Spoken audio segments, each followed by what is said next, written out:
పెద్దపల్లి జిల్లాలో ప్రముఖ పుణ్యక్షేత్రం బోదెల భ్రమరాంబ మల్లికార్జున స్వామి దేవస్థానం భక్తులతో రద్దీగా మారింది. ఆలయ ప్రాంగణం శివనామ స్మరణతో మారుమ్రోగుతోంది. ఆలయంలో బ్రహ్మోత్సవాలు చివరి అంకం అంగరంగ వైభవంగా జరిగింది. ఉగాది నాడు ప్రారంభమైన మల్లన్న జాతర నేటి అగ్నిగుండంతో ముగుస్తుంది.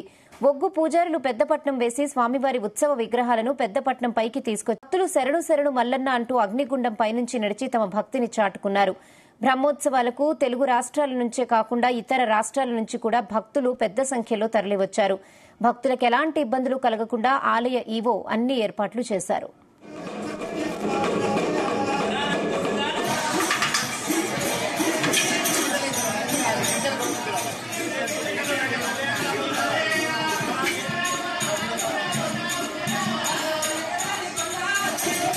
మల్లికార్జున మీశానం నవమి బోధల వాసనం మన బోధల క్షేత్రంలో వెలిసినటువంటి శ్రీ భ్రమరాంబ మల్లికార్జున స్వామివారి యొక్క జాతర ముగించు ఉత్సవాల సందర్భముగా నిన్నటి రోజు స్వామివారి గణపతి పూజ పుణ్యవాచనము శివయాగ మండప స్థాపన అదేవిధంగా శుభ కార్యక్రమం చేసుకుని సాయంత్రము బతుకాలి ఆవాహన మరియు 9 గంటల నుండి పెద్దపట్నం మహోత్సవం చేయడం జరిగింది.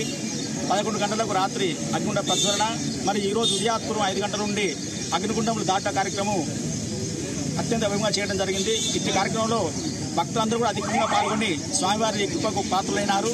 అదేవిధంగా ఇటు కార్యక్రమానికి ఎలాంటి ఆటంకాలు జరగకుండా మన పోలీస్ సిబ్బంది కానీ ఇతర శాఖ వాళ్ళు కానీ అందరూ కూడా వారి వంతు సాయాన్ని అందించినారు. అదేవిధంగా ఇటు కార్యక్రమాలకు ఎలాంటి ఆటంకాలు కలగకుండా మా ఆలయ సిబ్బంది కానీ ధర్మకర్తలు కానీ అందరూ కూడా పర్యవేక్షిస్తూ ఈ కార్యక్రమాన్ని అందరి సమక్షంలో మంచి కార్యక్రమం చేయడం జరిగింది. వీళ్ళందరూ కూడా ఆ భగవంతుని ఆశీర్వాదాన్ని కోరుకుంటూ హర హర మహాదేవ్.